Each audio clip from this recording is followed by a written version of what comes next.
fill me All right. in on Kino Casino and quartering then real quick before Yeah, we all get right. into this. Real quick, since you just hit that live button, I just want to say hi, everybody. Mhm. We're dropping all intros and stuff. You want to know who we are?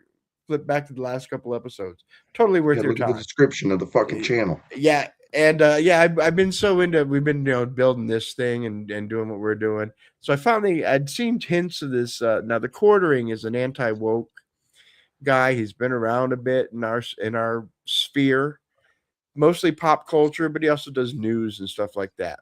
I was gonna say I thought I remembered the quartering from like Gamergate days and like yeah, SJW kind of criticisms of pop culture kind of stuff. Yeah, but he's also kind of the bitch, the runt. He's not. Yeah, he's Poor guy. for real. Okay.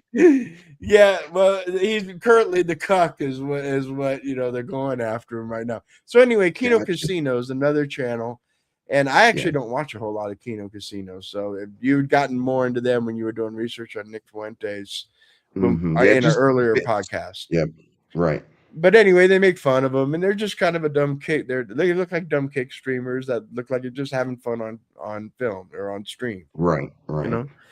But anyway, they've been going after him apparently real hard. He got one of their channels banned on YouTube. Yeah, there was something about a strike thing, right? Or was it like a you took our content? Come here, cat. Stop making noise. Yeah, well, they went after the clip channel on YouTube. I was just kind of dipping my feet in 'cause I haven't been following any of it. But the whole anti woke, I don't know, stream sphere kind of just jumped all over his shit for this because I mean you're going after someone's livelihood, and apparently it wasn't even their livelihood. It was it's how their editor made money. He did the clips, so they made their money from the full kick streams, and the editor made the money from the doing the From doing clips. clips. Okay. So, but anyway, yeah, I was just catching up on that. It was such a slow news day, not a whole lot going on today. Not a Trump whole didn't lot. post. Yeah, Trump didn't post himself as Muhammad or something. So Right. That's the thing. In the grand scheme, when you look at the last, yeah, 4 days, he didn't. even much less 4 weeks, it's hard to Yeah, compare. he didn't threaten to destroy any civilizations, or I mean, it was a real slow day. It was a kind of a slow day. What are you gonna do? Um, and But either yeah, are you did a good go job of collecting clips for us to cover. I did watch some of the stuff. I think most of it. how, I don't know. As well, we like dig we through it, said, I'll let you know. yeah, I don't know if we said this on mic or if it was beforehand, but like we said, there's just so much shit to follow. That's why you come to the daily hot take, baby, so we can bring it all together for you. We're gonna Yeah. start though. Did you get to watch Kyle talking about Nick Fuentes? Did that No, I make it did in? not get in there. Kyle's the blonde guy, right? Yes. Yes. This Is he coming douchebag. through right now? Okay, cool. Yeah, he's a douchebag. Like this layout I on know I the. have very, very little exposure to this dude, but he has I popped like into my the yeah. He's a douchebag. I mean, I'm not even necessarily. He's smarmy as fuck. Is I think the accurate criticism I would say of this guy. But the Yeah, reason I selected this, yeah, no, hit me with any other thoughts you got on Kyle overall.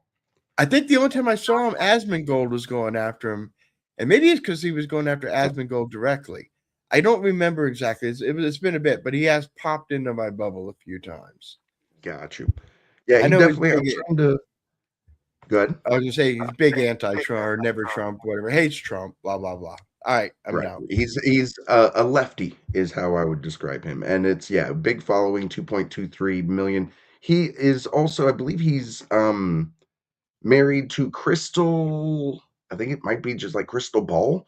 Breaking Points. That's one of the channels I recommended to you early on. You might remember that it's like the left and right populists are the two co-hosts is kind of like the Yeah, angle of we it. actually watched one of their videos. I forget what the topic was. I never revisited them. We did have one of those in. Oh, it was a Slotkin. They were interviewing Slotkin. That's exactly what it was. Yep, exactly. Yep, is was on Breaking Points. But yeah, no, Kyle is definitely a lefty. He's the reason I'm bringing this clip. Yesterday we had a thing of Dave Smith on with Emily, I forget her name, who's shows up on both Breaking Points and Megan Kelly's show, I believe. But talking about it doesn't make sense to him when people come out and say, "Hey, I kind of regret my vote. This was a dumb decision on my part," and Yeah. then people just want to shit on you how fucking stupid that is. This is a clip the very next day. Real quick, the I have an update. Dave Smith, I saw a clip today where he shows up. I think it's with Sneeko and a CCP agent. I'll send that over to you so you can at least look at it. I forget what they were talking about. I'll try to find it again. I got to remember who Yes. posted it. Please do send that over. Yeah. But this is so Kyle's covering Nick Fuentes, and Nick essentially exhibiting the same behavior to people on the right who instead of shaming people, to vote for Kamala, Nick's argument would be, you should have seen the writing on the wall and not voted for our candidate, is how he is shaming people like Tucker and Candace, who before the election were supportive of Trump. But it's, to me, again, like I just made the explanation in yesterday's show, that it just goes to show that the far left and right, like the horseshoe theory, they're just two sides of the same coin in this motherfucker, because they're both just doing the same shit of, oh, I told you so. So it makes sense how nationalists and socialists just kind of end up in each other's arms at the end of situations like this. But yeah, you got anything else before I hit the clip? Nope. Go ahead and head on in. Yeah, cool. Of course, there's a massive civil war going on among the MAGA pundits. Of course, you have Candace Owens and Megyn Kelly and Tucker Carlson and Alex Jones and Nick Fuentes. They're nominally on one side of it, and then on the other side of it, you have the Mark Levins of the world and the Ben Shapiros of the world and the Dave Rubins of the world and Sean Hannity's of the world. And so there's a big split in MAGA. And basically, the bottom line is all of the boomer Republicans who watch Fox News and Newsmax and One America News, they're still slurping Trump's ball sweat. But a lot of the younger online conservatives are not buying Trump's bullshit anymore. They don't like his Iran war, and that's because they're fans of the latter, the people who I discussed who are breaking with Trump. This is interesting, though, because Nick Fuentes, of all people, is actually going to drop a truth bomb here about how you cannot trust Tucker Carlson or Megyn Kelly or Candace Owens, because even though right in this moment they're suddenly sounding like left-wingers, right? They're suddenly saying a lot of the shit I would say on my show. First of all, it's a day late and a dollar short. But second of all, what's the long-term trajectory that we're talking about here when dealing with these people? And what are they going to do in the future when it matters? It's like with Pete Kegsbreath, the Secretary of War Crimes.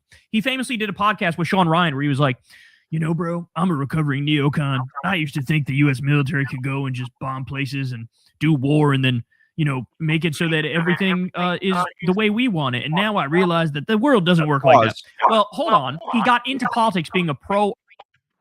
Real quick, I'm getting an echo. Are you getting that echo back? No. It might just be. It just might be my system. So hold on, give me a second here. Let me make sure that I closed out any other tabs. All right, how's that now? It sounds better to me. Yeah, test 1 2. All right, yeah, I'll go ahead. But as far as I don't know if he's right now, I didn't read that. I didn't watch that. He was talking about. Yeah. Iraq war advocate. That's literally how he got involved in politics. And so then he's going around saying, oh, I'm anti-neocon because Donald Trump was, saying those things on the campaign trail and he was trying to hitch his wagon to Trump. Well, now Trump does another illegal and offensive war against Iran, and Pete Hegseth was the biggest cheerleader according to all the reports. So the best predictor of future action is past action. And when it actually mattered, he was a pro-war hawk. Okay? And so now when we talk about these other, the pundits that are anti-Trump right now, where are they going to be in the future when it fucking matters? Well, here's what Nick has to say about that. As sure as I am sitting here and you are watching this, whenever you're watching this, mark my words, Megyn Kelly, Tucker, almost certainly Candace Owens, all these people that are so against the war in Iran and so against Israel and so hypercritical of Trump, all of them are going to tell you to vote Republican and vote for J.D. Vance in 2028. And what did J.D. Vance do? He sat there in the White House while Trump was at Mar-a-Lago, and they say that Vance encouraged Trump to hit Iran as hard as possible. There was no dissent within the ranks when this decision was made. There was no dissent from within the cabinet, and that would have been the time. If J.D. Vance were the guy, if he had character, if he was America first, that would have been the time This may be an inflection point in our history. This is a really bad mistake. And it's one that was totally avoidable. And we all know why it happened, because Israel wanted it and they forced us to do it. And as a consequence, now they need $200 billion to replenish our missiles. And now there's an energy shock, which will lead to an economic correction. And we may not even be out of this war. We don't know where this thing is headed, where we are right now. But JD did not dissent. He did not protest. He sat there and he encouraged Trump. And it doesn't matter. First off, before we get into him going into the influencers, what do you think of Fuentes' assessment there of JD had an opportunity to put up more of or stop something? I'm not sure what Nick is expecting JD to have done. I guess is that fair to say? I want to know how he knows what happened inside the Oval Office or inside the wherever they, you know what I'm saying? What is inside? I do. What is it? Okay. Mm-hmm. Oh, and I here's what I think is kind of funny, that I do legitimately see this happening more on the right, is there's less questioning now of reports from New York Times, Washington Post, a lot of these bigger mainstream rags, because when there's a fracture in the coalition, someone has an advantage in that story being true. It's their branch of the right that they say, you know what I mean? Like that's I don't know. That power vacuum on the horizon is what creates that kind of lame duck environment at the end of a second term. Yeah, it's trusting 6 anonymous sources, which shows they were never MAGA to begin with, because that's a big thing in MAGA is whatever. It's the same spiel they all say, though. Whatever. Like I said, I'm with you. You sent that tweet where Ilhan Omar was like, we should take these guys instead of the Never Trumpers, you know? Mm-hmm. I'm sure the Bulwark people really love that, by the way. But anyway, right. Because how much of a apparatus have they built into actually like getting into real people's lives with this kind of information? Yep. Meanwhile, Hassan's on a stream 8 hours a day, just eating food and fucking looking at his Twitter feed and complaining about bullshit.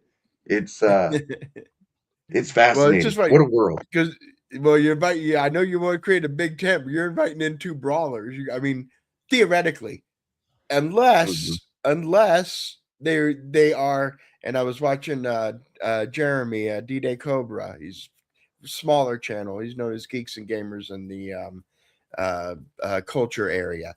But I was watching his political stream, and he's convinced they're just controlled. They were controlled opposition, because none of them were diehard MAGA to begin with. So, I mean, it isn't like any of them were around in any of the hard year, up and coming and or hard years. They were all, Johnny come latelys. So, who knows? I'm looking at someone who was a diehard from the get-go. Alex Jones was a diehard from 2016.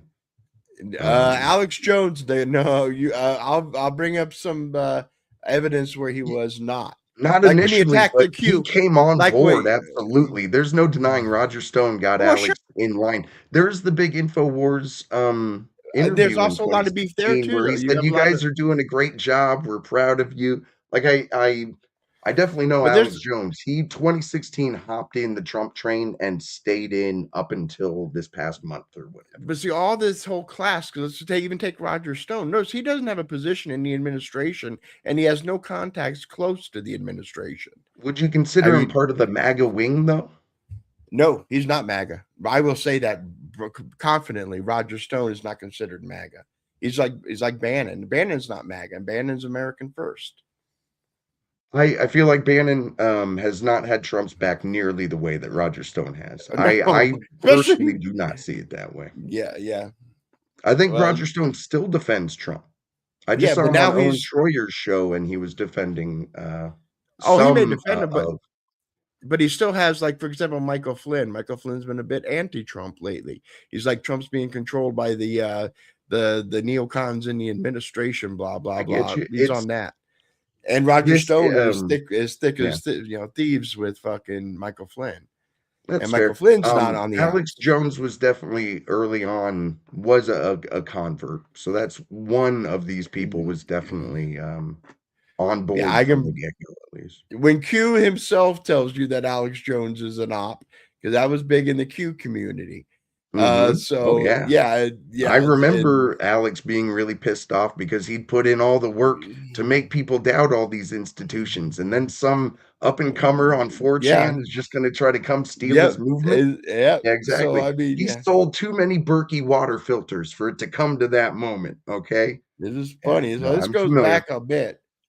Yeah, yeah. Okay, let Nick kind of make this argument of the influencers ain't going to give a fuck. They just looking out for them. Matter how much these people criticize the war, they will endorse him in 28. They will try to get you to vote for this person.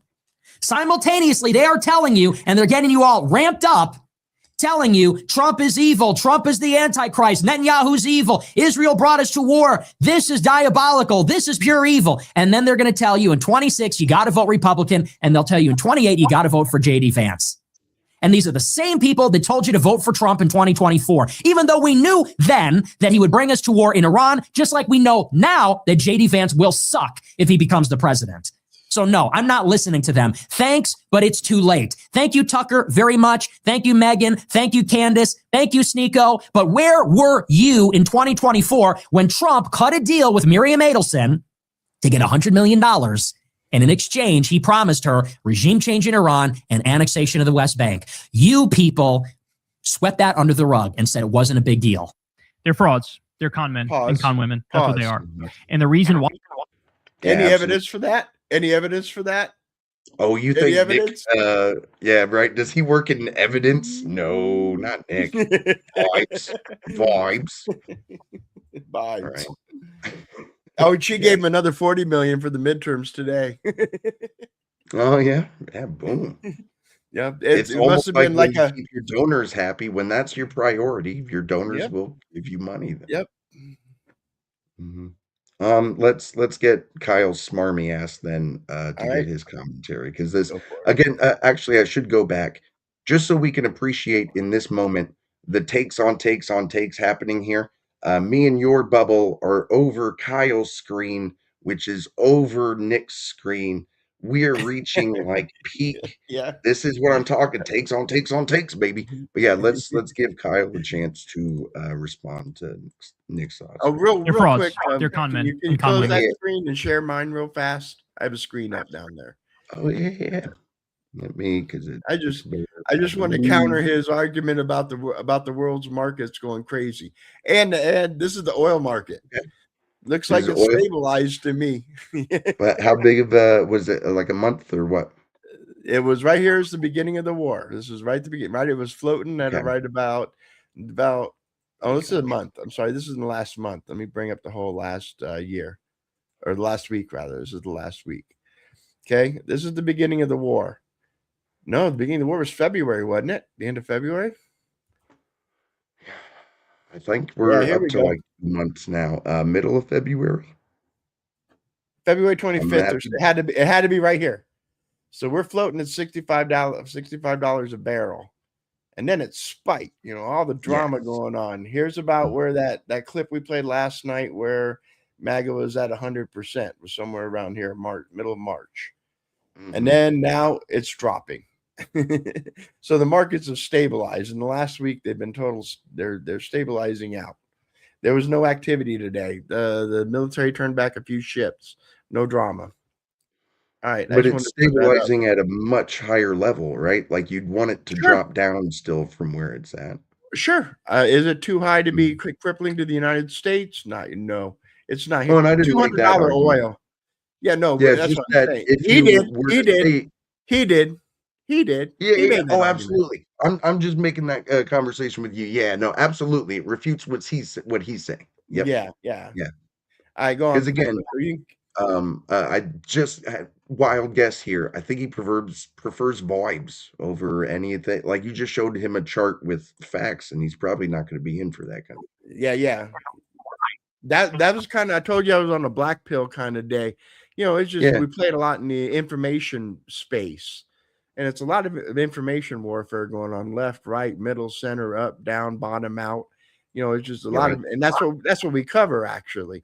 And just today it kind of got to me is, I'd like for someone to bring some fucking receipts to their, especially when we were listening last night to Dave. But all right, go ahead and go. Yeah. Well, and that's exactly why I want to give you a chance to, if you want to watch the clips, that way you can bring this kind of shit. You know what I mean? Well, But you yeah. you got the Google Foo also. So I mean, if you got the ability to, man, anytime, let me know you got something to throw up there. Yeah. Absolutely. Fuck yeah. That's what they are. I'm- And the reason why they've shifted so hard is because the vibe shifted. Have you noticed that? Have you noticed that all these people, like in the Brosphere, by the way, the Brosphere podcast people, the vibes shifted very hard against Trump. And the same thing that got them to hop on the Trump train is the same thing that's getting them to hop off, is that they like the vibes. They like the emotions. They like the feelings. They liked, being part of something bigger. They liked riding that wave of online energy. They enjoyed that. And then what happened is that shit crashed against the rocks. And it was no longer cool or edgy or fun or interesting to be pro-Trump. It just became embarrassing and pathetic and humiliating and kind of criminal, if I'm being honest with you, with all the endless fucking corrupt crime sprees going on, enriching himself and his family off the White House, the war crime spree, the fucking bombings of hospitals and schools and steel plants and pharmaceutical companies. And it became like, oh shit, it turns out every criticism of this guy, the most hyperbolic, over-the-top criticisms of him, it was just true. All of it was just factually true. Trump derangement syndrome was always common fucking sense. It's just acknowledging the reality of the nature of this fucking treacherous, disgusting, vile, cretinous man. Now, clearly, he's not bringing any bias to this. No editorializing. Yeah. And it's like, obviously, Okay. no one would think he is. It's just such a testament to how far our discourse has devolved. is this guy has 2 million subscribers. But people like to feel righteous. People like to feel morally superior. Trump's Okay, totally and crashed out. Oh, I it's just too want little, to say too real late. quick, RCP has his job approval currently at, and this is with a bunch of, like, QPAC has him at -17, or Barris, you're not familiar with that name. He's got him at -12. I mean, there's just all these different posters that that are and even there, in the he's average. floating. Even there, he's still Mhm. floating at 41%. And Mhm. again, the more rightly, the ones that were closer to the election have him a bit higher, probably 43, 44. So I'm just saying, yes, that's an opinion, and he's welcome. He's glad to his opinion, but it could easily be that they're turning because they need clicks. Remember, happy people don't turn on. Outrage drives clicks. Outrageous stuff drives clicks. So that's I just my think there are ways That's that why you I could did. drive outrage that fit a narrative if you were happy with whatever policies were being enacted. And it Well, just and feels there like, are. yeah, Dan right. Bongino's back on top. hmm Dan Bongino's back up in the top 5 or whatever again. Is Ever he? since I his heard there was return. some drama. Him and someone else were fighting that I feel like I should be following up on, but I don't. You were I don't you were asking about MAGA voices in the MAGA Yeah. sphere. That's why he left the FBI, because Trump needed a loyal mouthpiece again. So So he's you out could there. say he's in controlled the media. MAGA. Oh, sure. His agenda aligns with Trump. Sure. hmm You want to call him that? Yeah. How do you want to But spin I it? That's why I was can blackpilling earlier. How do you want to spin it? How do you want right. to spin the fact? How do you want to spin the fact? Mm. Yeah. What spin do you want to put on that ball? What spin do you want to put Absolutely. on Yeah. that ball? That's where we're at. I don't think there was a whole lot more that surely didn't want Yeah. to go through the whole thing, but I think there was something else that he touched on that Right. I either agreed with or vehemently disagreed with, and I can't remember. I'm a little high. Now, it's too little, too late. They're riding the vibes and they're riding the waves now in the other direction, and they realize that there's going to be a post-Trump Republican Party. Trump is dying right in front of our eyes. He's rotting away both mentally and physically, and all these people know they're repositioning themselves, and they know, well, we need to be in a better position for whatever comes after Donald Trump. And in order to do that, that means we got to criticize Trump with his most egregious overreaches and abuses of authority. And this illegal war against Iran is a great example of that. And that's exactly what they're doing. But I'm going to say to you guys today what I said the other day on the show. Why the fuck would anybody listen to any of these people when there were liberal and left-wing commentators who were correct, and they were correct way sooner? They were saying all the arguments. Candace Owens the other day goes, "Oh, and he sold us." That's Why do really they what still it get boils- bigger? Well, I was say, why do they still get bigger numbers than any of those correct? Yeah, than any of those people. Because everything they do is soaked in, I told you so. Why didn't you listen to me? I'm a good hall monitor. I would have gotten us to a utopia. Shut I the think they fuck can't. up.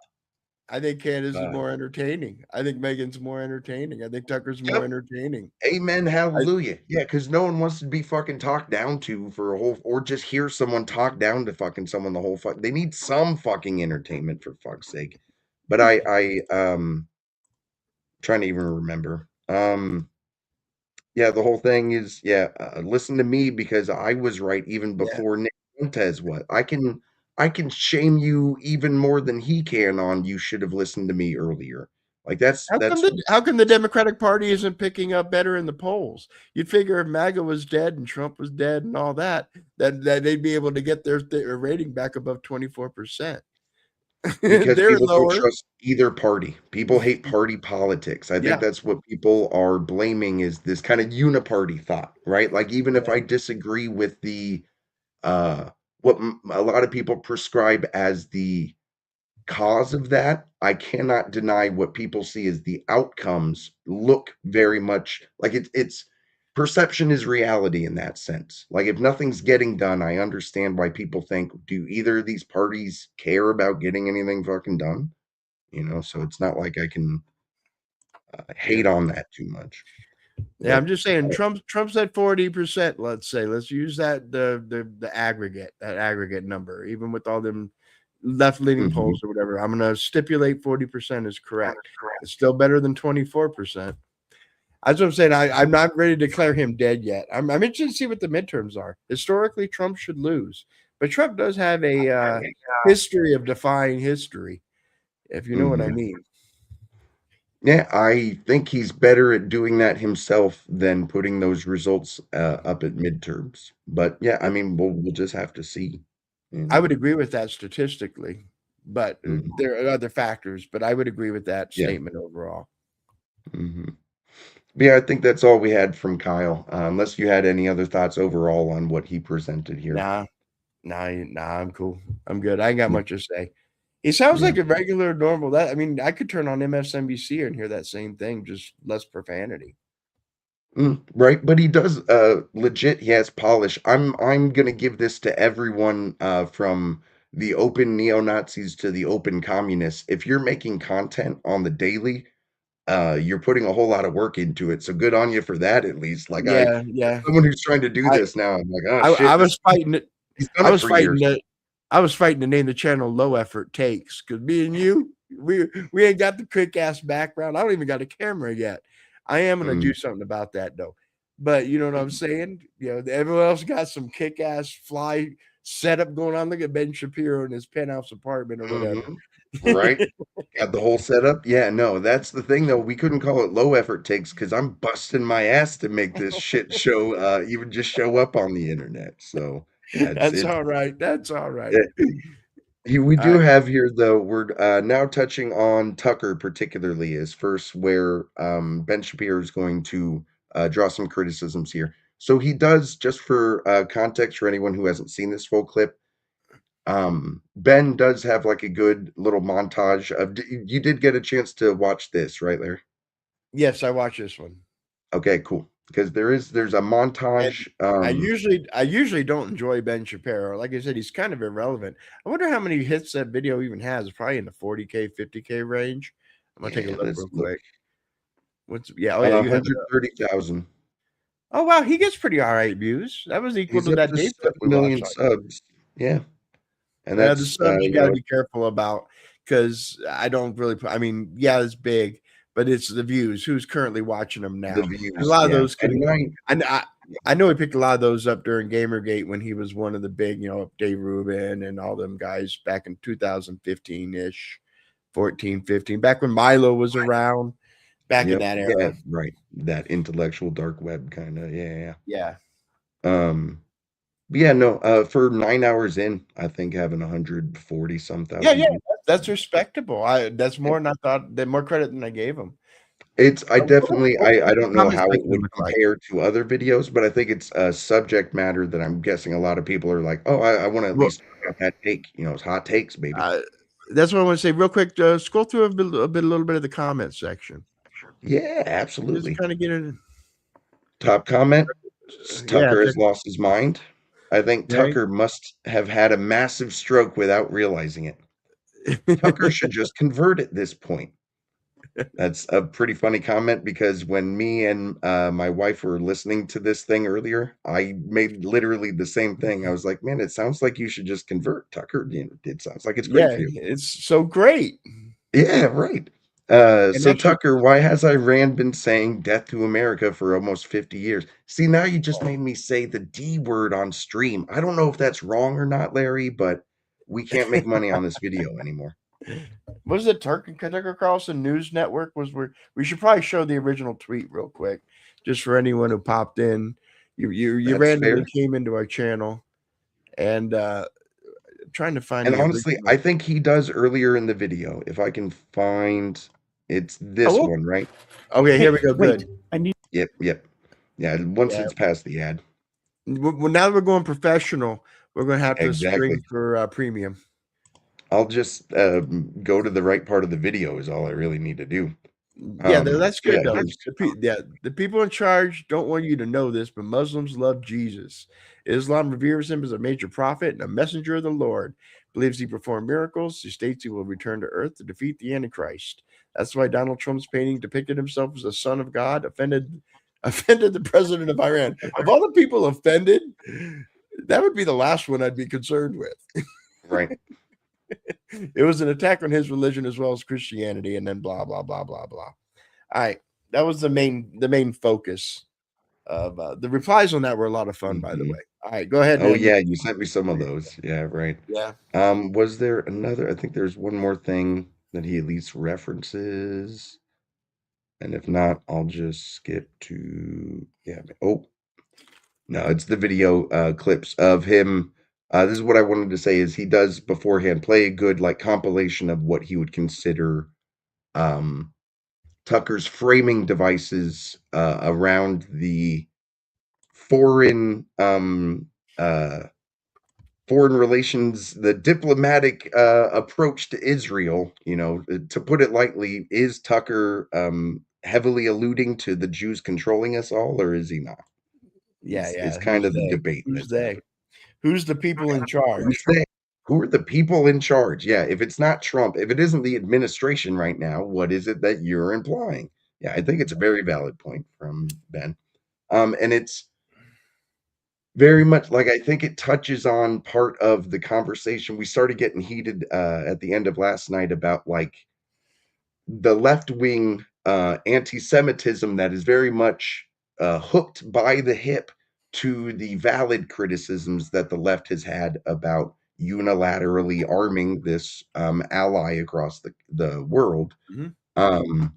That I feel like the same things are being brought up in this discussion too, and it's fascinating. Again, two sides of the same coin. Isn't that kind of weird?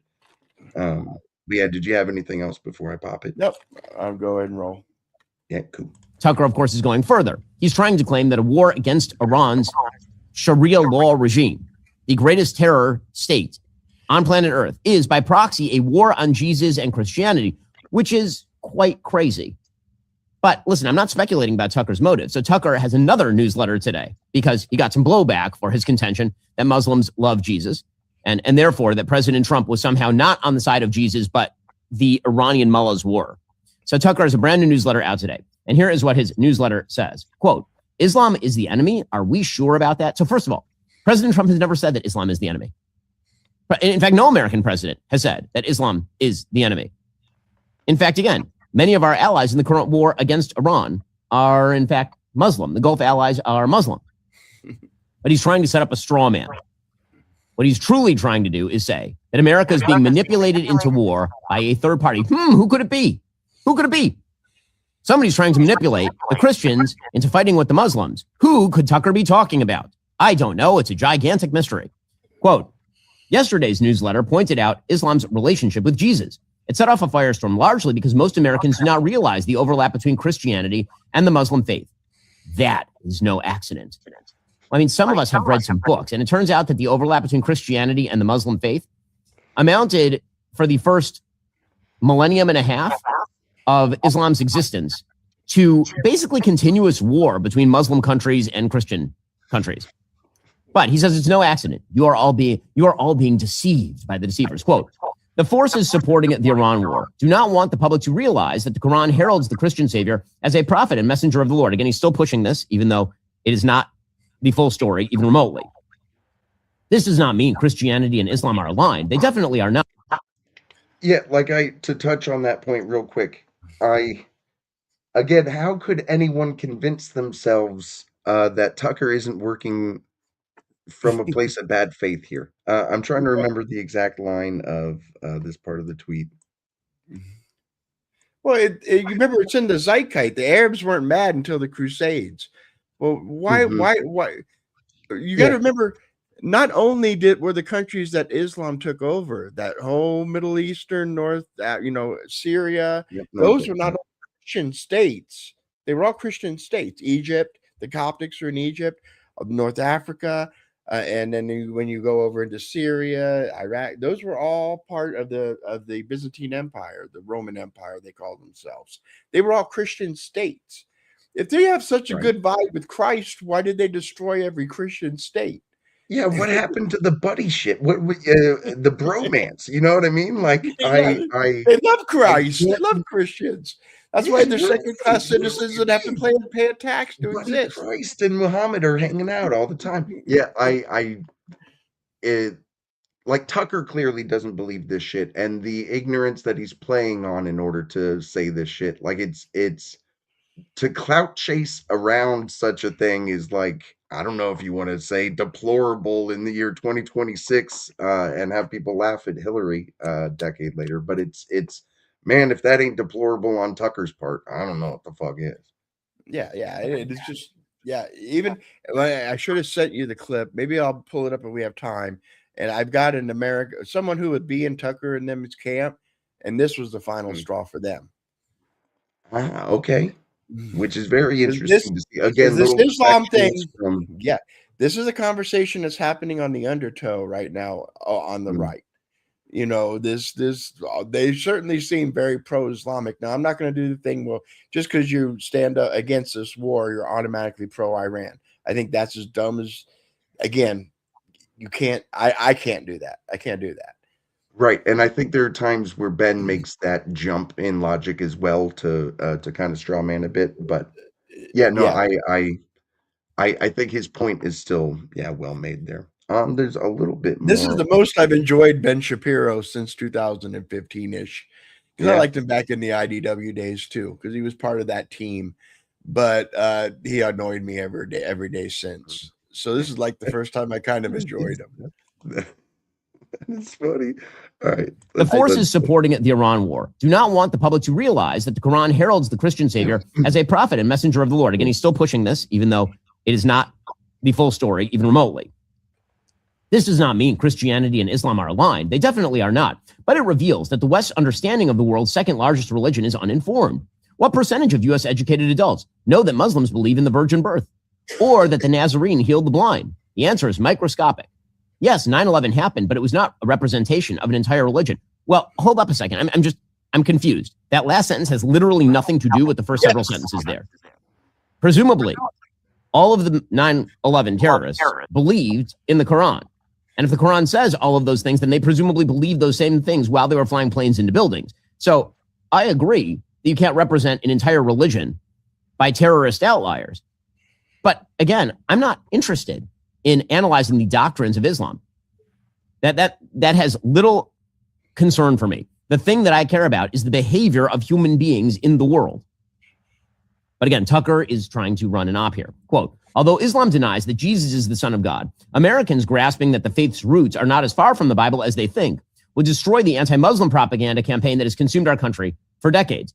You see, we have been propagandized, or we are the propagandizers. You know who we're talking? Right. I mean, this is the shtick. It is ridiculous. Also, listening to Tucker Carlson, who does. Real quick though, is Ben Shapiro not pointing out dog whistling that for a lot of people is going to just come across as insane right now because there was a slow push over time of more and more extreme rhetoric being used. I don't know. I part of the emotion that hit me watching this video was less enjoyment and more a little bit of bewilderment at that Ben Shapiro couldn't realize he's talking about Donald Trump taking over the Republican Party this whole time as well. Like you can talk about multiple things at once, and I think he's hitting on something else here. Yeah. I don't know. One thing I want to point out there, this is not the, yes, they have a Jesus Christ it's called Isa in Islam. But Jesus Christ, when he returns, is going to break the cross and make all Christians convert to Islam. Jesus Christ Right, is he's a gonna Muslim. convert them This is all. a very different character in the original comic book. Right, this reboot is way different, bro. Yeah, this is a bad reboot. Yeah, and a lot of the stuff they took is stuff they took from the Gnostic. I think I mentioned it last night. It's stuff they took from the Gnostic books of the Bible, the stuff that wasn't included in the Bible, where Jesus is laughing at the body on the cross, that Jesus wasn't even on the cross to begin with. And so, I mean, there's a whole lot of yes, it's the same names and characters, but they're not doing the same things as, this isn't like you said, buddy. They're not best buddies. Right. Yeah, it's such a weird framing. Anyone who could believe it again just has ignorance, and that's fine. But man, please educate Do you know the yourself. word Please. Takea? Because I don't like nicknames for people, but I might start calling him Takea Tucker. What's Takea? Takea is the Islam practice of you can lie about your religion if you are in a situation where your religion can get you killed. It's called Takea. And it's a fundamental of Islam. You can lie about, if you're under Christian rule, primarily Shiites did it because Shiites are the smaller sect in Muslim, and Sunnis would kill them. So they had to lie about being Shiite. But the Sunnis use it too. And what you can do is you can lie about your faith until you gain enough mass to take over, and then boom, you take the mask off. It's called Takea. Right. It's a principle. They call it nowadays. They call it hiding your power level. Hiding your power level, correct. Which is definitely something both Hassan and Nick Fuentes, by the way, are on record as saying you got to hide your power level when you go on other. When you leave your home, you got to hide your power level to draw. That's the practice of Takea. It makes sense now why they're so fond of Islam. But anyway, that's what. Yeah, and again, this is conversations that are pretty deep going on over here because it's like what happened in England. All the Islamic groups that came in as they were small, they voted Labor, and now they're displacing Labor and voting their own candidates and then starting Sharia law territories, and like that town in Michigan, that all the liberals brought him in, and they took over the town. The whole thing's Islamic, and now you can't have gay parades, you can't have pride parades in that city anymore. Hamtramck, I'll look up the city for you. But it's that same kind of thing. Once they gain mass and they have control of the political levers, well, then it's Sharia law. And what are you going to do about it? Move or comply? I'm looking at how much. I think I've got maybe like a minute and a half, and then another couple minutes later. Doesn't know his ass from his elbow on the Bible. I mean, truly, he says he finished reading the Bible for the first time a couple of years ago. And he is a frequent spouter of the Marcion heresy, an early heresy rejected by the Catholic Church that suggested that the Old Testament could be completely read out of the New Testament.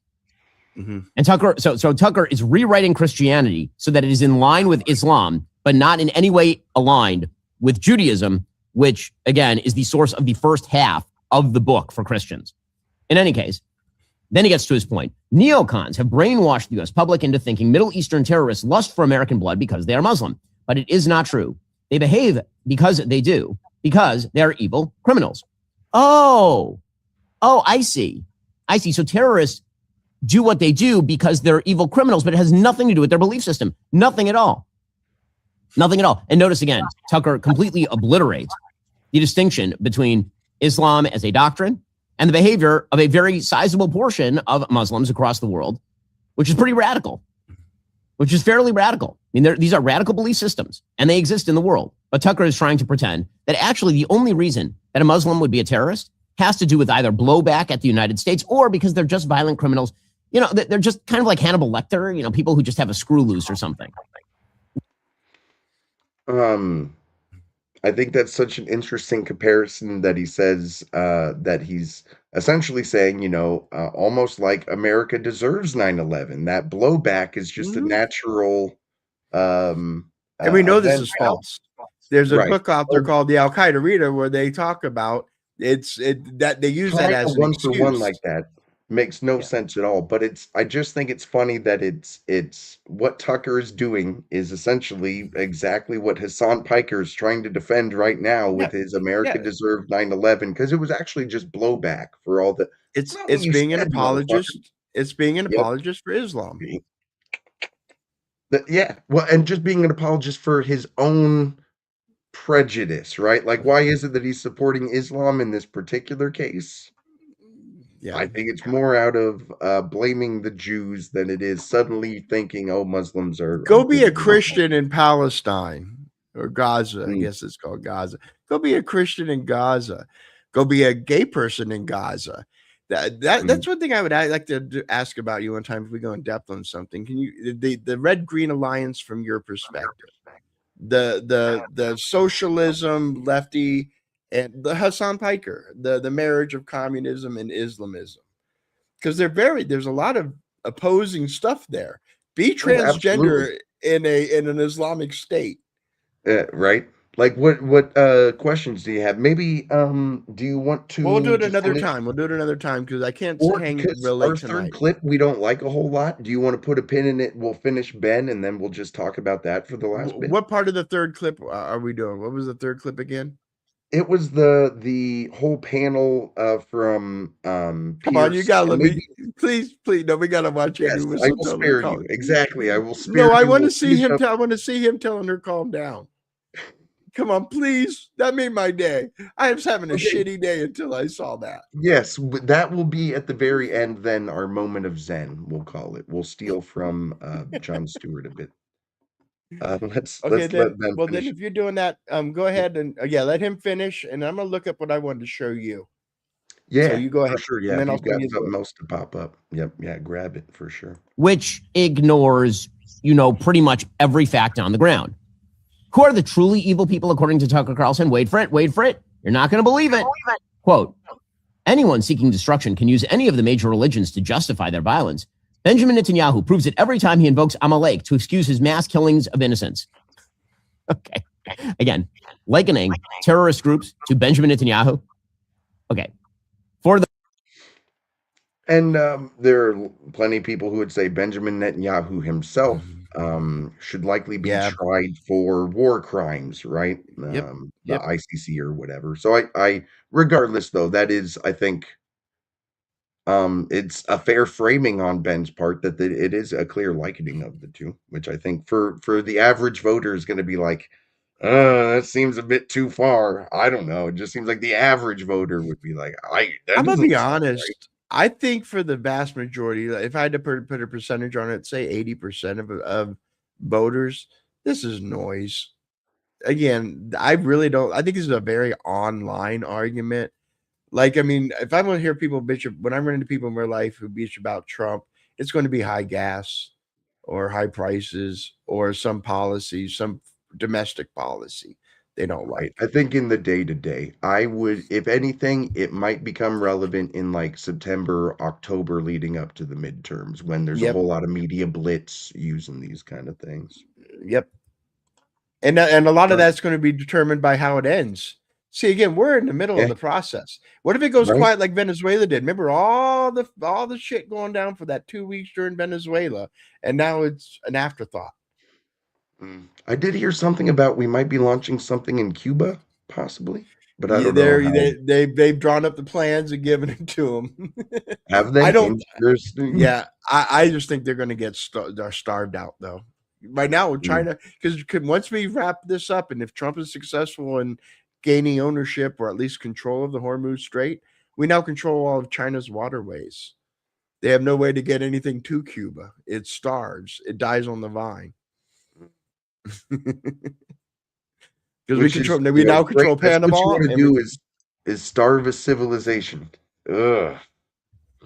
To get rid of the leadership who isn't any better, they starve their own people. Mm-hmm. They're the ones who are shutting off electricity. I totally get you. I'm not.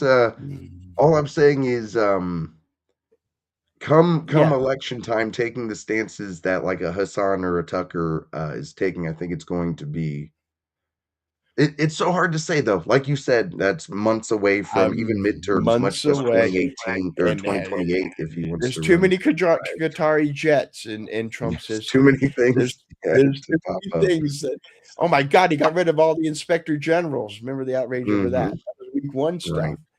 And that's why you got to subscribe to the Daily Hot Take. Hit that button down below. Yeah. Epstein, even Epstein was huge. Mm-hmm.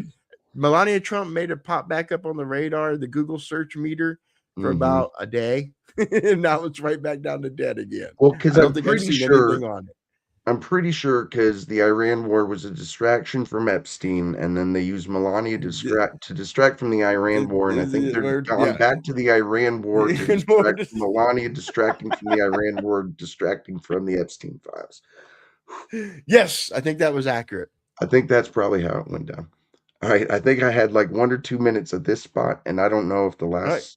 Right. I'm trying to remember which. Bangladesh has been fighting a decades-long war with radical Muslim factions, like decades long. So again, I don't believe that all Muslims are terrorists or anything remotely like that. I think there are polls that show that a lot of Muslims believe stuff that is not in line with Western values. That is not the same thing as saying they're terrorists. And also, what does that have to do with the price of tea in China? What Tucker is trying to do is claim that you have been lied to, that every act of terrorism against the United States or our allies is because of American blowback, or you are being manipulated by evil neocons, wink, wink. You're being manipulated by those people, and so is President Trump. Again, this is part and parcel of a broader demoralization op Tucker has been running for years at this point, drawing solidarity with America's enemies, including Russia and China, while declaring that we in the United States are unfree pawns of those nefarious forces, that America is somehow being run by the Zionists and their evil-doing messengers, the Christian Zionists and pro-Israel Jewish neocons. Remember, according to Tucker, the Iranian government and Hamas and Hezbollah and the Houthis, they're really not evil. The neocons are. And by neocons, you know exactly who he means. But if he just means people who oppose radical Islamist terrorism, that might include, Muslims like the Saudis and the UAE and Bahrain, all of whom are supporting the president in this current war. But of course, Tucker thinks that President Trump has been mind-slaved by, who. Here's Tucker. I feel sorry for him, as I do for all slaves. He is not free in this moment at all to do what he thinks is best for himself or his country. What do you mean? No, he's not free. And we learned that yesterday. This is your sign to stock up on Paleo Valley. Yeah, fuck that ad. And Tucker Carlson. I'm sorry. That's just hysterical as fuck. You can go back. Yeah, I think it's just the last 20 seconds here. It's trash, calling Tucker Carlson's routine here low IQ, which is correct. But here's the thing.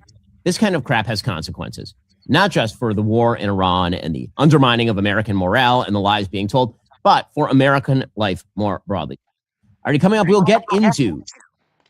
Now he's going to touch on Candace, which I think this is a Mary Margaret of the same kind of topic.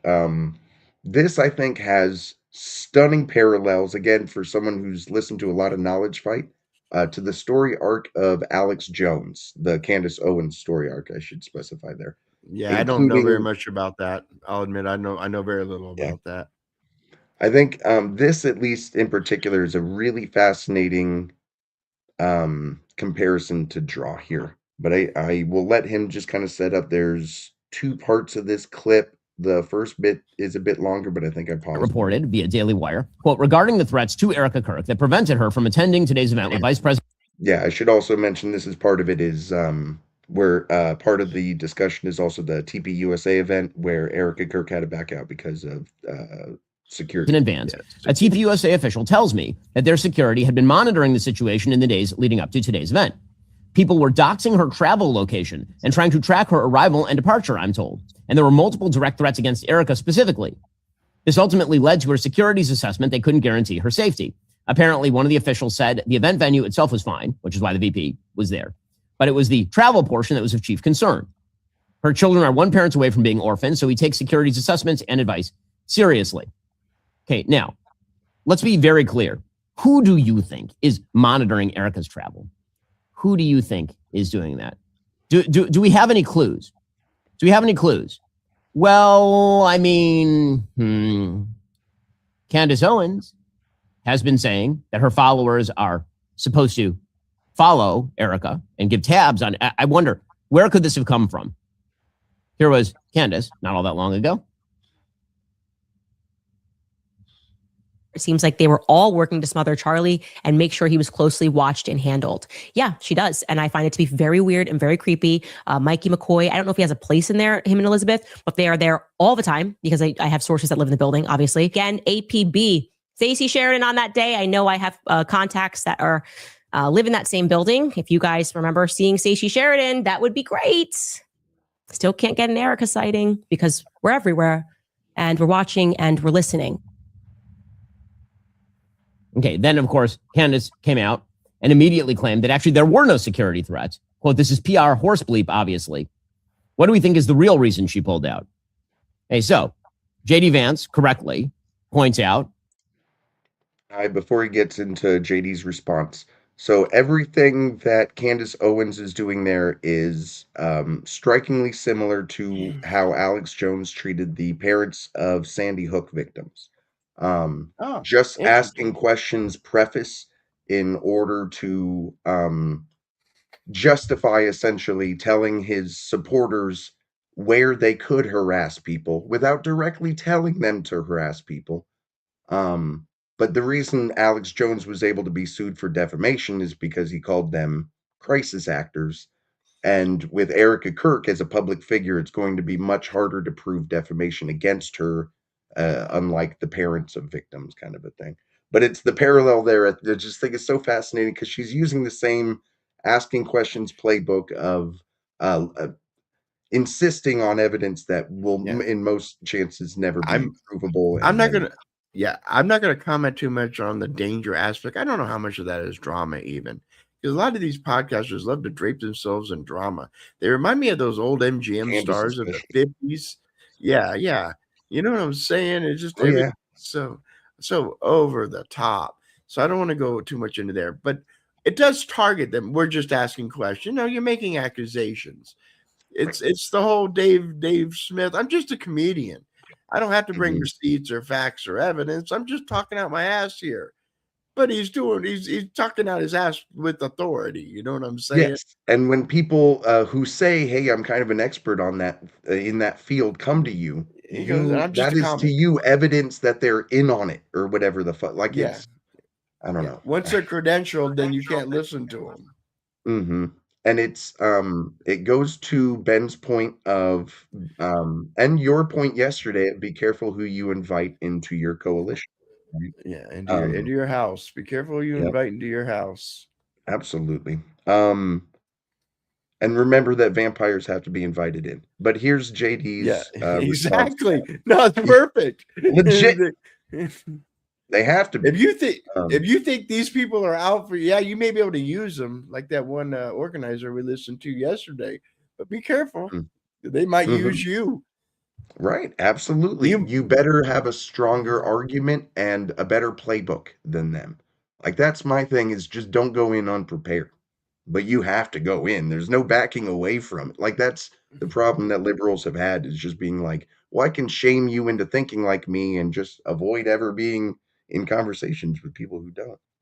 But JD, I think, has a really strong rebuke of a lot of the bullshit theories that Candace and her ilk are putting on the stage last night with Andrew Colvin at TPUSA, that the people who are saying that Erica wasn't grieving are full of it. Here was the vice president. The people who tell you, I was there with her, I was holding her hand, my wife was hugging her while we loaded Charlie's body onto Air Force Two and said the Lord's Prayer, the people telling you that Erica wasn't grieving her husband are full of shit. And we need to be honest about that fact. Now, of course, as we know, because I've pointed it out and it's obvious, Megyn Kelly has refused to condemn Candace Owens on this topic in any way, shape, or form. Now, Megyn, of course, will lie and claim that my criticism of her on this matter has something to do with Israel, but you should go back and listen to the prior sentence again. Israel was not in that sentence. Megyn Kelly, 7 months in, still will not say a damn thing about Candace's targeting of Erica. And by the way, the same is true of Tucker Carlson, because this entire conspiratorial grievance party worldview, it is all one. Here was Tucker Carlson over the past few months defending Candace Owens over and over and over again. Here he was with Theo Vaughn, who will come up again shortly. Do I trust Candace more than I trust your average DOJ official? Are you joking? It's not even close, dude. Yeah. It's not even close. It's not even close. We can all be wrong, but who do I trust to like try to tell the truth more? Candace or your average DOJ official? Opposite ends of the spectrum. I'll just say that. My God. Any thoughts on that clip? I just had to stop because it's just, Well, if they, again, I just fall back. If they were wrong about Trump, then how could they, why are they right now? Aha. If you were wrong on that very, very, very big thing. Very, very, yes. Okay. No, really well put. That's, I love it. Opposite ends of the spectrum. That's it. Because the DOJ will lie to you and make things up, but he trusts Candace. So again, presenting full-scale support for Candace Owens as she turns Erica Kirk into a punching bag after Erica's husband was murdered in front of everybody. That wasn't all. Again, with Theo Vaughn, who, again, will come up shortly, here was Tucker Carlson saying that basically Candace is like the FBI, but better. What Candace is saying is clearly causing a lot of turmoil. Is it true or not? I can't assess it. I'm not the FBI. I'm a freaking podcaster, but I do know how the system works, and it's really simple. The FBI has this case, and this didn't even occur to me before. Like, didn't Tucker go to some sort of school for journalism? I'm guessing like he's clearly been a broadcaster for years and years before, but he's trying to put on the Dave Smith suit of, man, I'm just a podcaster out here. Yeah, I'm just trying to find the truth. Me and you are literally just, you go to work. We do this because this is fun. We get away from our girlfriend, our wives and girlfriends, and we like talking about our stuff. Yes, right. You've got a little bit of like inheritance from the Swanson's fortune, and the CIA connections that your father might have. But I mean, we all go through the same levels of strife in our life. And number two, he's wrong. The FBI doesn't have the case. This is a state case. This is the Charlie state. Charlie Kirk's not even a political figure. There's no reason why Utah isn't doing everything inside of the state. So he's not even correct. When every piece of evidence points to we have the guy, why would there's no reason why the expectation would be, why hasn't the FBI presented me with all of this information? They wouldn't have jurisdiction. They wouldn't have legal jurisdiction. And there's no way you can convince me that Tucker doesn't know that. I don't like trying to look into people's hearts and look at intentions as much as I have in the past. But on this bow tie wearing motherfucker, he will always be wearing a bow tie to me. I see you. And remember how he flipped out? Remember he had a show on MSNBC. Mm-hmm. He went from MSNBC to Fox. Well, CNN to MSNBC. Wasn't it him and Paul Begala? No, maybe. I can't remember who the lineup was, but yes, you're right. He was on CNN was over on Hardball. Yeah, it was hard. I don't remember who he was up against on CNN, but he was on CNN's Crossfire because that was the famous Jon Stewart thing where he destroyed him, and then he moved over to MSNBC for a couple of years, and then he was on Fox for a couple of years, and then he's out on his own for the dude's he's a tool. He's a tool. Yes, if anything, what? No, if anything, is deep state media. I'm gonna call him deep state media. He might be. Megyn is too. Yeah, Megyn is too, and probably Candace. You think Megyn is too? Even I don't know. I'm just throwing out big. I'm just asking questions.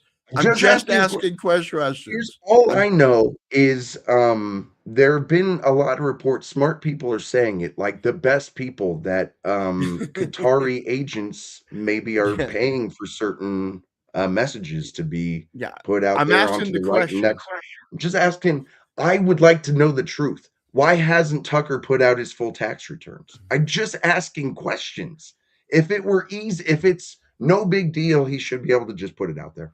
But anyway, I'm going to let him finish. And of course, the state of Utah.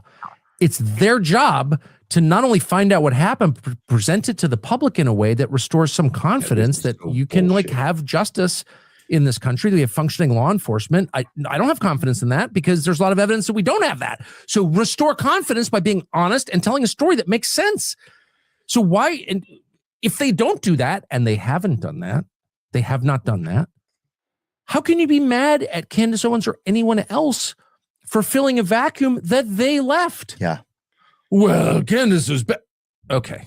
Nebraska needs a voice brave enough. Nebraska needs real representation. That's Denise Powell. This is not an endorsement. So why are people, threatening Erica Kirk? Why are they following around her plane? Why? I can't imagine. Literally yesterday, by the way, while all of this was going down, Buckley Carlson, Tucker's brother, who travels with Tucker and joins the show sometimes as a commentator, tweeted in defense of Candace, while Candace was speculating again that Erica had no actual security threat at all. So what is the common thread here? What's the common thread to all of this? The thread is very simple. Humoring crazies gives them power. You must fight the crazies. And they use this power, the crazies, to harm other people, to attack Erica Kirk and make her life miserable, to spew baseless conspiracy, low IQ mind vomit, to undermine what is, in fact, a righteous battle against the worst regime on earth. Regardless of the questions you have about the persecution of the war in Iran, there's no question that the bad guys here are Iran. Somebody needs to stand up to all of this. Why won't people stand up to this? Prominent people. In some cases, the people closest to TPUSA. So I said I would mention Theo Vaughn again. Yeah, then he gets into a bit about Theo Vaughn. Going after Theo Vaughn. Theo Vaughn and Joe Rogan aren't. Who? If you go to them for political, you know what I'm saying? For political insight, I don't know.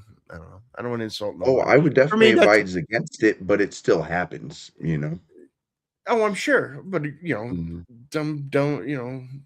Yeah, I wish there was more of a stakeholder kind of. I wish we were more picky about who voted. But if we're doing every man, every vote, you're going to have a certain percentage of dumb people, low information Right. voters. I think instead of just being pickier about voting, can't we just be can't we just like inform our public better? Like I do believe in the democratic. You're not going to, but you're not. Ideas of. I'm sorry. Who's the trusted source to inform our public better? Who's this Jesus-like set of figures? You're going to need someone that everybody trusts. What do you mean?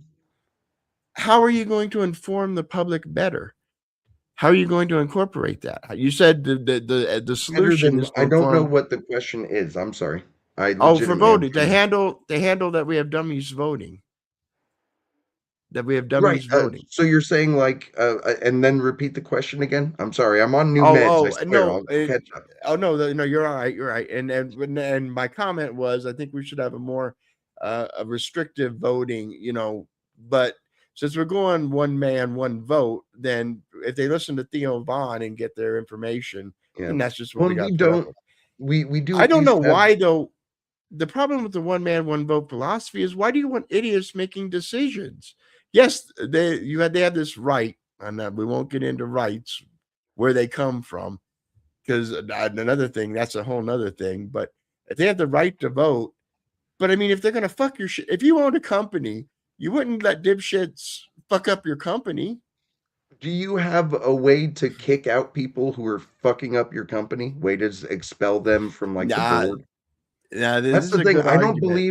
I don't believe that democracy provides the best leaders. I think it's the best way of picking new ones, of being able to go, oh, well, this idiot's too far gone. Time to get rid of this agree one. with that. It's just a form of democracy. And I think a full-on democracy, look at Athens. Athens fell to the tyrants.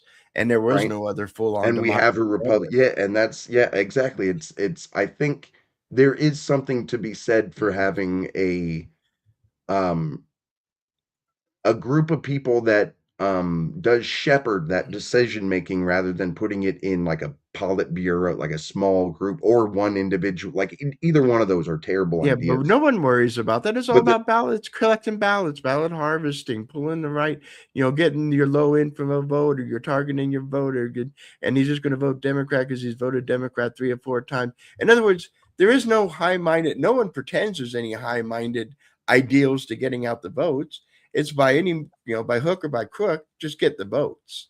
Yeah, I would disagree with that. I would say that there is a good amount of effort exerted in especially persuasion parts of electoral politics, because there are two different there's GOTV and there is high touch situations is what they would call it, where you need people who are able to not go off the deep end and start like yelling and shit like that.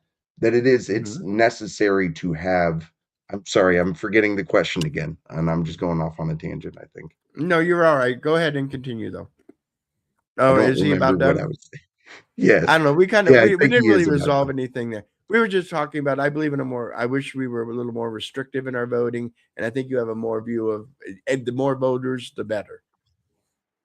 Yeah, still with I don't want the people to feel as if they're directly making the vote on every single issue. Like I still like a republic of a representation class. If anything, I would like that done by lottery. Wouldn't that be fucking fun? If there'd be no way of like hurting all the money behind the person, because it's just like, no, we just picked a new motherfucker and he's in there now. We might have to get into it and do it. We might, because I'd like to do deep dives on topics one time and try to get into the philosophies of how you see, around vote. Like, for example, illegals voting. Now, if you go to the polls, it's an 80-20 issue. How do you feel about illegals voting? Should illegals vote in American elections? On it just in general, because on the local level, they should. But I don't believe they should be able to vote for any statewide or like federal office. It would be for things that would directly impact their lives. I would disagree. If you are an illegal, you should not vote. You should not have a right. You are not part of the body, the political body. You shouldn't be here. It would be my argument. Oh, and I get your argument. Yeah. I just see it different. Yeah. But no, I would totally be down if you have like a clip or a tweet or whatever to just set up the topic and then we just chat about it for an hour or whatever. We can totally do that. You know what? I'm going to save this clip and send it to you because I want to talk about it more, and it's deeper on this kind of vibe. Maybe I will play just here at the beginning here, the first couple of minutes of it. But go ahead and finish him up. Yeah, let me go back to, because I don't know how much more I even have of him. I think I have a last 2-minute segment around. Sorry, I just burped into the microphone. That's really rude of me. All right, yeah, about 32 minutes. Oh, and it's an ad. Terrible. Just terrible. He's assuming he doesn't actually agree with them. Or his desire to maintain Trump's coalition, a coalition that is broad and complex. He's been relegated to placating the crazies, assuming he doesn't actually agree with them. So last night at TPUSA, he was asked a critical question about the Iran war, and his response was not to defend the president's agenda. His response was this. I recognize that a lot of young voters don't love the policy that we have in the Middle East. Okay, I understand that. I also know that we've secured the border.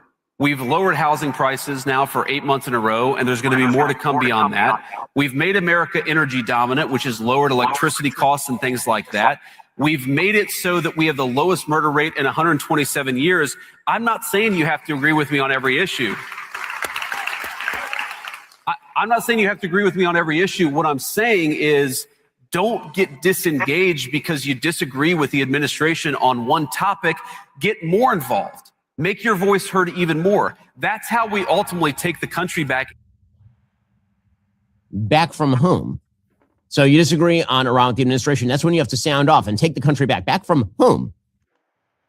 I Interesting. think that one's a unfair call out from Ben's part, because the way I read that anyway was because he has ultimately that's how we take the country back. Here's agenda. I'm I gonna, read I'm it gonna like let it was you. an active. Yeah, you're reading it as an outsider. This is an insider who knows what's going on. This is the Israeli lady attacking, pro-Israel lady we watched last night attacking JDS as well. These are dissimps. These are establishment. These are dissimps. I'm sorry, I shouldn't say that. They're DeSantis people. These are establishment Republicans. That was just a blatant attack about the future of the Republican Party. JD cannot be the nominee, just like she said last night. JD is tumbling out of favor. That he's tumbling out of favor, right? Yeah, this is the neoconservative establishment wing. You were looking for a mouthpiece of that. He also would qualify as a mouthpiece of the establishment. That's why I wouldn't put Megan or Pierce, like were the examples you used last night. I wouldn't put them in the establishment, maybe a media establishment, but not in a political establishment. They are in the Republican game. They are in the Republican game. The wrinkle that just put into my, again, like regardless of whether or not you agree or disagree, this is why you should talk to people that you disagree with, because again, I just got a different layer. You wouldn't know that from the outside. They look the same. They look exactly the same. He looks pro-Trump. Maybe he disagrees with him here or there, but there's still things like I still understand from my like what definitionally I would say would still make them both not just like it's fascinating. It's fascinating. It's good shit. He but is I think not that MAGA. He is establishment. Ben is establishment.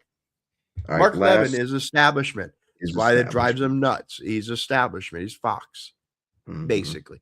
Sean Hannity is establishment. Right. Okay, last minute, and then we can kind of wrap up with our final thoughts. The current president is Donald Trump. The vice president is the guy talking.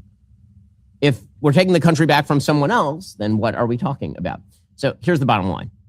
It is not possible to humor low IQ slop and then assume it will not have consequences. Honoring garbage is exacerbating garbage. Laughing along with the purveyors of bullshit while occasionally tut-tutting, and then when push comes to shove, defending the overall importance of grifters and nuts and even endorsing them, popularizes the worst ideas, and that matters. It matters because when these same figures push the demoralization op that America is run by nefarious forces beyond your control, when you prop up and promote those people who do that sort of stuff, you make people's lives worse. You're making American politics worse. And that does make the world a worse place. Terrible low IQ slop ideas have consequences. Stop burnishing them. All right. And that I think touches on, again, like I said at the beginning, something that really struck me. And I think we even mentioned it earlier when I was making the point that Alex has been pretty diehard for Trump, is I do remember him going on that InfoWars interview, and a lot of mainstream voices talked about how, even without necessarily endorsing anything in particular, it kind of portended bad things to come as far as what the electorate might agree with. So I think it is interesting that Ben, as someone who is still a loyal member of the Republican Party and has probably voted for Trump all 3 times, I don't know if he is aware that he is describing at the same time the fact that he has capitulated to, he's been the squish that Trump wants anytime Trump wants to get what Trump wants. So it's one of our first shows was him bitching about the Qatari plane, and it was outrageous. The Qatari plane. Yeah, it was and you should never follow Trump or trust Trump ever again. The dude flips just like they flip. Not a fair assessment, but I get the sentiment that it was very much we need to question the decision making here, right? And now well, you got to trust the decision. Highly critical. Let's put it that highly critical. Yep. Top level criticism. Top shit, because Yeah. everyone was using it, including the mainstream media. Exactly. In fact, we highlighted him because he was one of the few on the right that made that his kind of pet project. Could it be because it was a Qatari plane? I have no idea. Yeah. I'm just asking questions. Right. A lot of other people were mad about H-1B visas, and Ben was mad about a Qatari jet. I don't know. I think it's funny. Very funny, bro. I think that's all I got from Ben, though. You got some final thoughts you want to hit me with? Yeah, we're just gonna wrap up a little early tonight. No, I think this was fun. I wish we would have got to pull up Andrew Wilson, bro, because that really made my day. You got to pull up the clip. Yes, I think I have it even in my history still. I'm gonna give you my impression. I've never watched a Pierce episode. I've only seen clips of mostly people on the panel, like when Cenk loses it or something. Right. So I never right, actually exactly. like watch an episode. And the MTG thing, I love the new special status. She's gone from crazy space Jews, space lasers, QAnon. Remember, she was the face of QAnon for a lot of people. Yeah, she was the absolutely. QAnon congressman, She and was now the QAnon she's congresswoman. Yep. yeah. Now she sits next to Whoopi on The View. Mhm. I'm just saying. It's you got to understand how. I understand how the they're anti-Trump now, and they saw the light, and now they're coming over to us, and so I understand them. But for a normie who was told for 5 years that this was a QAnon crazy person, the Rolling Stone headline. Let me bring that up while you're pulling that up.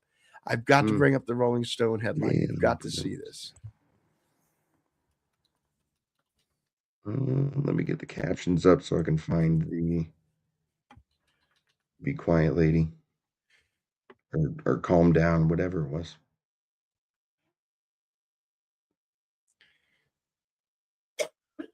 That was before this.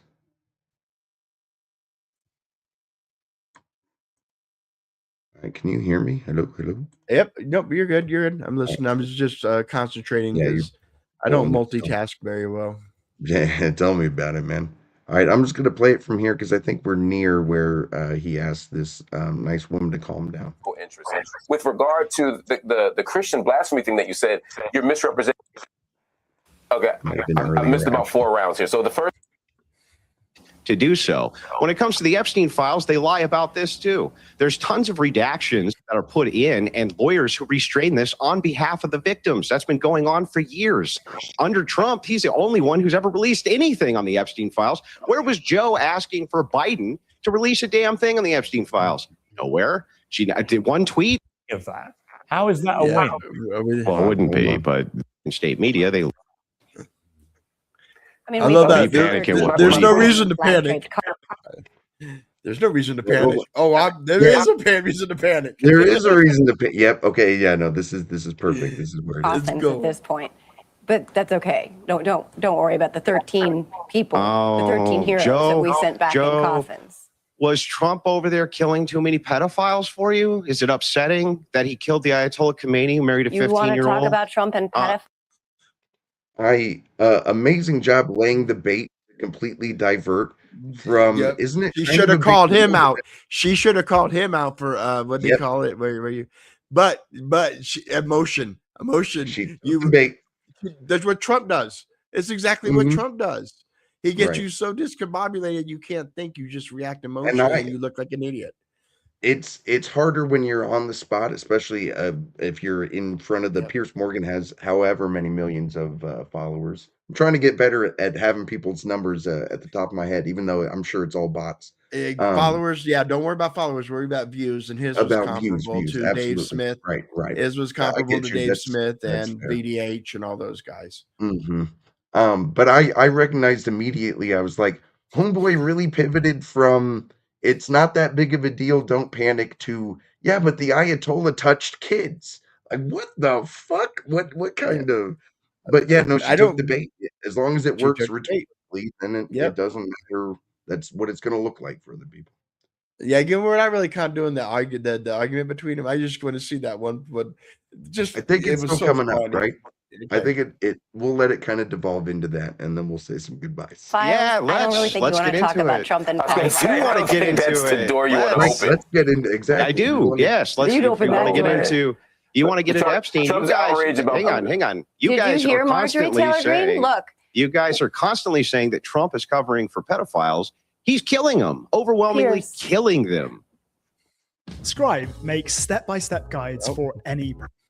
Sorry, I had to mute there. Does the presentation of that not seem to be like, well, he couldn't possibly like pedophiles. He has a policy of killing them on site. Like, well, I don't think he killed the Ayatollah because he was a pedophile. I think it has to do with him being like the head of that part of the Muslim world. Yeah, but funny. Again, if it works in the debate, then it works. I don't know. Oh, With Marjorie Taylor Greene. Don't all talk at once. Jojo, yeah. Yeah, no, look, I can't believe I'm going to say this, but I agreed with everything Marjorie Taylor Greene for the most part said, and that was a great interview that you had with her. And something Marjorie Taylor Greene said was that Donald Trump ended his relationship with her. He called her a traitor. He called her and screamed at her because she was not going to take her name off of the discharge petition for the Epstein files release. Pause. And I don't know why that isn't a big red flag. Yeah. And bullshit. That's empirically bullshit. She got mad at him because he wouldn't give her the nod to run for governor or run for senator from Georgia. That believe all women. Just take her story at face value. Believe all women. Do you have proof that the reason that she dropped out? She was on CNN before he blasted on her the first time. She went to CNN, and I can pull up the dates and the first truth that blasted her. I'll pull all that up. That's her side of the story. But that is false. Larry, that is your homework. I would love because it's not even that will bring that tomorrow. I was lazy on my shit today, but I'll bring that tomorrow. Yeah, that is 100% true. He blasted on her because she wanted to go for fucking senator, and she couldn't get it. She couldn't pull the vote, so he told her, "No, you can't do it."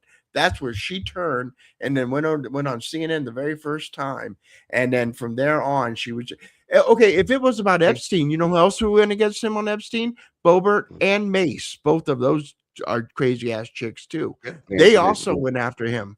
Yeah, Nancy Mace and Lauren Boebert from Colorado. They both also were in that same group with Marjorie Taylor. He didn't blast them. Right. Why did he only pick MJT? Why did he only pick her? I think because she was more vocal was my guess because I don't remember. No, false. Mace was just as loud and Boebert. That could be. I'll bring that homework as well. Legitimately, here's what I'm telling you, Larry. I don't doubt you. I don't know. So please bring this evidence. I don't know this. I'll bring receipts, evidence. This is the show, Jerry. This is the show. It's because you're on that side of the aisle. You can bring me this. So please do. Okay. Wait. Hold up.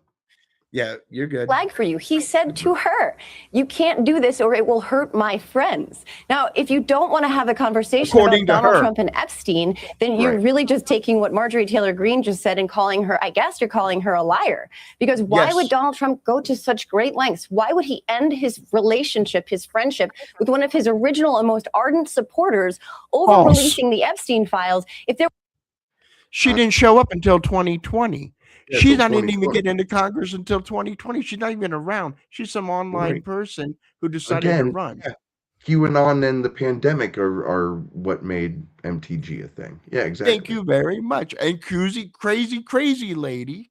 And she lives in a super red district with no one else running with her. Be careful what crazies you let in because it might just it might give the permission. Careful who you invite into your house. A perfect example. I love this shot. Perfect. This is going on the thumbnail right here.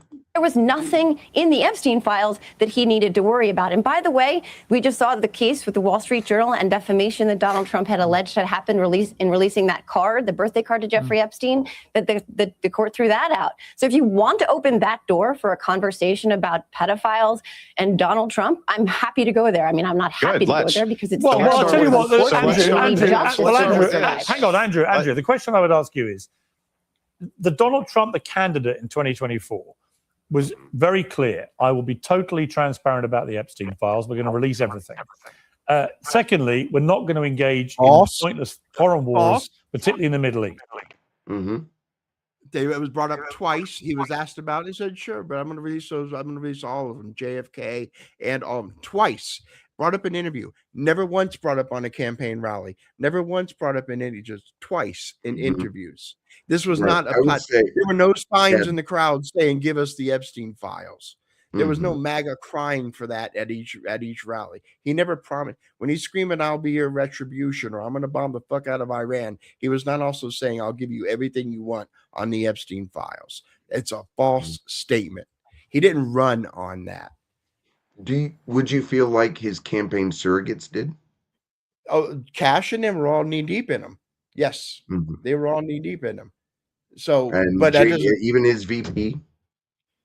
I will have to look that up because I don't even know what JD said about Epstein prior to when he was a vice president candidate. I don't know how I'm going to search because right now Twitter search is. Well, I would up. say like I'll on the look that up. campaign I'll trail. look that up. If he said it on the trail, that would be a Trump surrogate, another one on the trail. I do not recall him ever mentioning the Epstein files. I do not recall JD ever talking about them, but I will look it up as best I can. Well, And this right now, I think to your point, it will likely be something that's a result of someone asking him a question, much like the Trump examples, right? Yeah. But if you're leaving someone to believe something to be the case without necessarily saying something counterfactual, some people might call that lying by omission. You know what I mean? Perhaps, but it's not him campaigning. There's no way you can make the bold statement that he campaigned on it. And I would agree with you that Pierce did not phrase this well. Yeah, I would disagree with Pierce's framing, or what's the word I'm looking for? Just like they say, pointless foreign wars. This is the man who bombed Soleimani and al-Baghdadi. I killed him like a dog. This is the guy who has no problem bombing people the first time he was there. So if you think he didn't want to, that he doesn't like using the military to bomb shit and blow shit up, that was something you saw, because that was everything against what Trump actually was, both in his first presidency and on the candidacy and on the trail. And I don't think we hit that part of the interview last night, with Bhatia on trigger points, that it's, I think, a matter of like timing, right? Like if that's what a lot of people still in MAGA believe to be the MAGA doctrine, is that we're going to go in and go out and execute on whatever our goals are, that it's something dragging on is what would, in their minds, I would think, be what would indicate, this is. I would not call 42 days a forever war. And I think that's fair, right? I think that's fair. I think boots on the ground is something that you've mentioned is something of a red line. Would be a red line for many. I don't know if it'd be again, it would depend. Boots on the ground invading Iran, for sure. Boots on the ground taking an island where they're not really in that much trouble, like Reagan took Grenada, to clear the strait or something like that. Yeah. Different kind of situation. Is it a small military operation, or is it in 2003 Iraq invasion? There's a big difference between the two things. Right. When does he start screaming at her, though? Yeah, that was my part. We'll let it go. I can't remember when. I feel like we're so close. Hey, listen. If you're right in a there. business that makes over. What were you going to say? Right there. You're right at it. Yeah, exactly. Right when his face got the big. panic around Iran, just to be clear, isn't about the death of pedophiles. That's just a gross misrepresentation. Thousands of Iranians have been killed. Almost 1,800 civilians have been killed. 250 Iran. I've missed the line when he's done. Yeah, okay. All day tweeting your jail. Thank you for your presentations of God. Then this is simply an Marjorie Taylor of she again. That's fine. Also, interrupting me is blasphemous. Let me finish. My point here is that when Marjorie Taylor says that would only be blasphemous if you see yourself as Jesus Christ. Don't worry about finding that part. We should have had a timestamp. But I was going to say that's where they're arguing about. He finds it funny that all these people that have no business with Christ, finding this thing blasphemous. It's kind of funny. Well, I get what you're saying. I think what those people are to this guy's point. I don't know the dude at the end of the panel. What they're actually pointing out is, I don't believe that anything is blasphemous. You do, and like people who do believe in a Lord are the ones who believe that blasphemy is even that. Yeah. That I don't believe in that crazy shit you do, but you do. So you have to coordinate your behavior to your rules, so I can do something against you. No, what I'm saying is it's not hypocritical for me to not follow your belief system. It's hypocritical for you to not follow your belief system. So to me, that's fine. Saying, well, you're not really following your own belief system, and someone else goes, you don't follow my belief system either. I would go, yeah, and you're not following I just don't see what point it's what's being made. but that we should be constrained by our traditions and our beliefs, but you aren't, so you can use those against us to bind us. I'm not using anything against you. To point out a hypocrisy, you did it to yourself. That's what hypocrisy is. No one like tricked you into doing this thing. So I don't know what you mean by that. But he's the one who's saying it's blasphemous. He's saying it's blasphemous. You're the one putting yourself in the box. Who defines blasphemy? But it's not. Is it not you? Not the heathen. Not the heathen. Right. He doesn't believe it. And He can't apparently tell not me the what's person who blasphemous. believes either, because the thing that they're doing, they don't actually, that they say they care about, they don't actually care about. But he's a Is doctor. the point that's being made. He was just being a doctor. Right. Yeah, no. Healing the sick. Yeah, you saw the commercial for television. He's Right. just being a doctor. But yeah, no. And to be fair, that's where the original meme comes from. To be fair, that's where it is all about. Trump came from a Christian, a person who believes, was not identifying Trump as Christ. He was identifying Trump as laying hands on America and healing America. And then as I got into Trumpese, Trump said, I thought I was a doctor. To give you it's a cigar, sometimes a cigar is a cigar. That's where the original meme. You've seen the source of the meme, the original source of the meme. I did see the original picture, that it was taken from. Yeah, no, all I'm saying is that right now it's I'm on new meds. I can't keep my train of thought, Larry. I understand. Did you have something on our goodbyes? Yeah, we'll go ahead and close up because it's 11 o'clock. It's too bad you guys. Oh, I just wanted to show out Trump lashes out at nut jobs because that's what Trump called them. Tucker Carlson, blah, blah, blah. It's several prominent, not crazy, insane, what they have been for the last 5 years. You notice how they were nut jobs. Rolling Stone was calling them nut jobs the entire previous 5 years. Rolling Stone was lashing out at nut jobs, Tucker Carlson, Alex Jones, and Megyn Kelly. And now, well, they're prominent right-wing commentators. Do you see how they're softened? Well, yeah, they're not right-wing crazies. They're not QAnon crazy people. Right. I'm not denying that. I guess what I'm asking is, are they not prominent right-wing commentators, right? Identified as, yeah. So what you're now complaining about is that the mainstream media isn't editorializing enough. So to me, it's a matter of you like it when it works for you, and you don't like it when it works. Do you think that's? Well, no, I'm just hypocritical. I'm saying hypocrite. You want to call me out as a hypocrite? This is calling you out, calling Democrats out as hypocritical. That these people that were labeled as insane, crazy Q nutters are all of a sudden they should be listened to. Where does it say they should be listened to? Because let's go into the article. Yes. Let's go into the article. I have not read the article. Well, before we do, because you just made the complaint about the headline and the byline there. Does it say anywhere in there they should be listened to? Because you were just telling me this right here is that's what was preached before they turned against Trump. That was the line in the mainstream media, including Rolling Stone. You can't deny that. They wouldn't have said that they were prominent, right? They were that they would have. The whole point of those articles is look how prominent these voices have become. Look how prominent Alex Jones is being elevated on the right. He even had presidential nominee Donald Trump. But now he's on CNN. Now he's on CNN. The shit I already talked about. This is amazing. Yeah, but now he's on CNN. Now Tucker is being platformed on MSNBC. Can you show me where in the article Rolling Stone is saying that these are people of high morality, or that they're right about Donald Trump? So is it who has Trump derangement syndrome? The people who sometimes agree with Donald Trump and sometimes don't, or the people who always agree with Donald Trump? It's crazy to me, man. It's crazy. Prior to them turning on Donald Trump, what was your opinion of Tucker Carlson, Alex Jones, and Megyn Kelly? What is my opinion now? Before I answer that, because I feel like, again, through this whole what discussion, is your opinion? You might be projecting something onto me. Perhaps. Yeah, but you know what I would say right now? That they're Democratic clout chasers who will say whatever they need to get clicks. And you know what I would have said before?